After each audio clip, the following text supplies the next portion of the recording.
Maganda ang buhay mga kawaw. Mapapawaw ka talaga dito sa aming mga sa baby naming Aris Survivor. Yan o. Nakakaakyat sa puno. Makakalipad ang baby. Pero yung taas na yan o.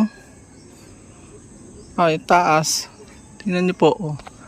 Highlight natin yan. Ganyan sa kataas o.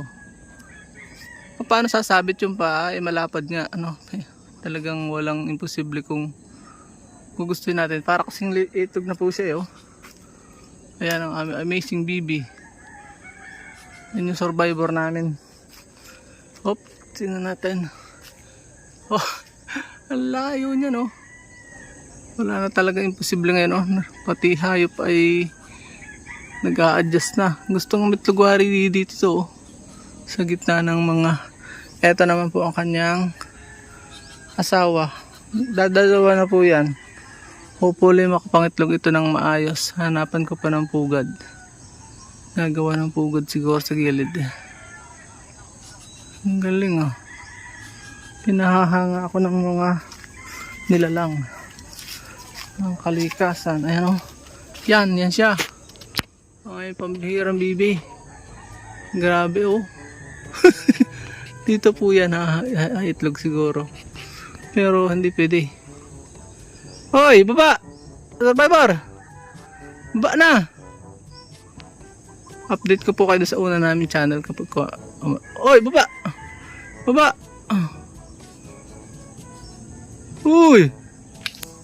No camera text po yan. Hindi ko po yan sadyang hindi ko. Nagulat talaga kami ni Mrs. ngayong umaga. Hindi yan. Baba na, uy! Survivor! Kinausap. Ano kayang gagawin niya? Uy, baba! Baba dyan! Mabintog na parang may laman ng itlog oh. Iitlog na po yan.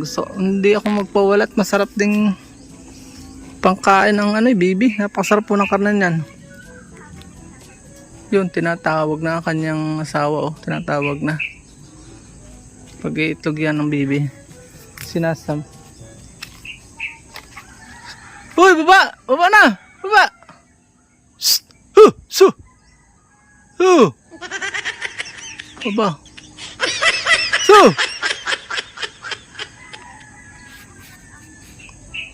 Ako.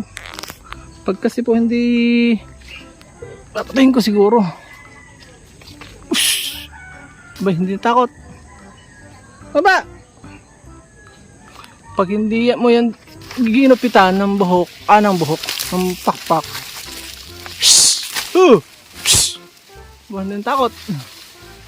Talagang desididong umitlog. Babay mo na po. Update ko na lang po kayo mga kawaw kung mapapawaw nga tayo dito sa pag-itlog nito. God bless po sa lahat.